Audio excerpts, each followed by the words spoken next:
बिस्मिल्लाहिर्रहमानिर्रहीम। अस्सलाम वालेकुम डियर फ्रेंड्स, मेरा नाम डॉक्टर मुनज़्ज़र रहमान है और आज जिस बीमारी के बारे में मैं बात करने जा रही हूँ वो है सीलिएक डिज़ीज़।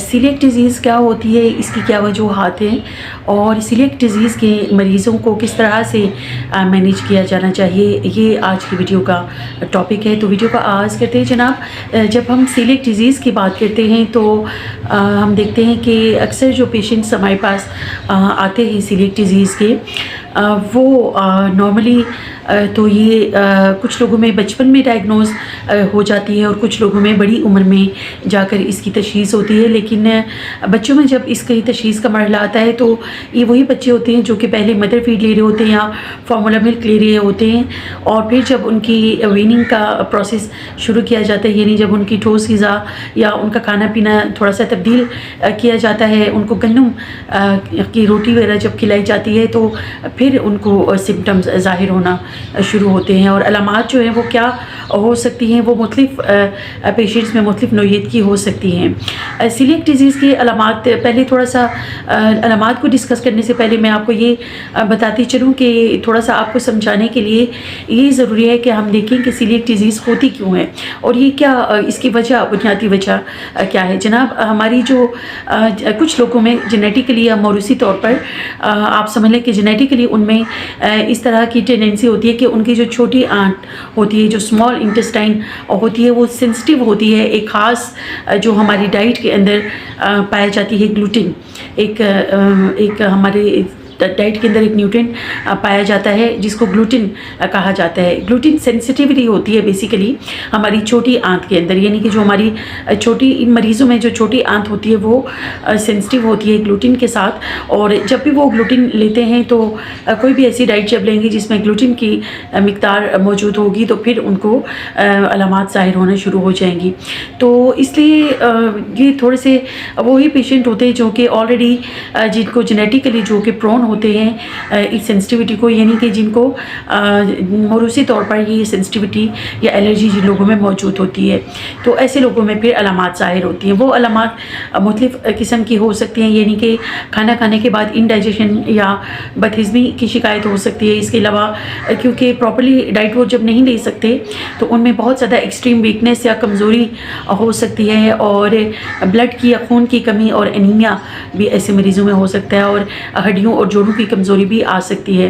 तो जब ये अलामात पेशेंट्स में हों तो फिर उनको हमें देखना चाहिए कि कहीं वो सीलिएक डिज़ीज़ का शिकार तो नहीं है।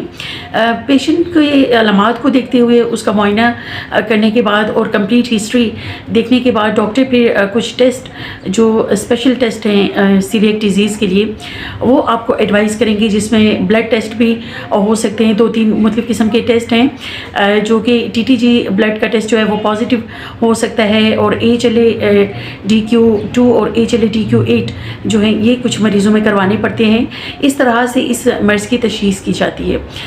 जब सीलिएक डिज़ीज़ की आपको शक हो और कुछ टेस्ट भी पॉजिटिव आएँ तो फिर ज़रूरी होता है डॉक्टर के लिए या फिजिशियन के लिए कि उसको कंफर्म करे, उसको काउंटर चेक करे आपकी एंडोस्कोपी के ज़रिए, क्योंकि आपको ये जानने की ज़रूरत है और ये समझना चाहिए हमें कि सीलिएक डिज़ीज़ का ताहाल कोई भी इलाज जो है वो पॉसिबल नहीं है और कोई दवा इसके ट्रीटमेंट के लिए अवेलेबल नहीं है।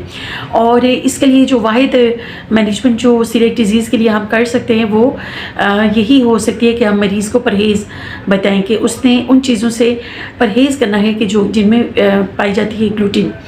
जो भी ग्लूटिन वाली डाइट्स हैं वो उसने नहीं लेनी। और ग्लूटिन किन चीज़ों में पाई जाती है, वो गंदम और गंदम से बनी हुई चीज़ों में, जैसे बिस्किट वगैरह हो गए, मुख्तलिफ़ किस्म की टॉफ़ियाँ हो गई, केक्स हो गए, और इस तरह से कुछ बाज़ार से आने वाली चीज़ें, मुख्तलिफ़ किस्म के सॉसेस हो सकते हैं, कुछ प्रोसेस्ड फूड्स हो सकती हैं, और कुछ डेयरी प्रोडक्ट्स के अंदर ग्लूटिन जो है वो पाई जाती है। यानी कि गंदम और गंदम से बनी हुई चीज़ें, जौ और जे वगैरह से बनी हुई जो भी चीज़ें हैं उनमें ग्लूटिन काफ़ी मिक़दार में पाई जाती है। इसलिए पेशेंट को आपने लाइफ टाइम के लिए इन चीज़ों से परहेज़ बताना है। और जब ज़ाहिर है एक मरीज़ को जब आपने ये गाइड करना है कि उसने रोटी, गंदम की रोटी सारी लाइफ के लिए इस्तेमाल नहीं करनी है, तो फिर ज़रूरी है कि आप उसकी जो डायग्नोसिस है उसको कंफर्म अच्छी तरीके से करें। और जब आपको श्योर हूँ, आप प्रेटी श्योर हों कि आप ने डायग्नोसिस ठीक तरीके से किया है, तो फिर ही उसको परहेज़ जो है वो एडवाइस करें।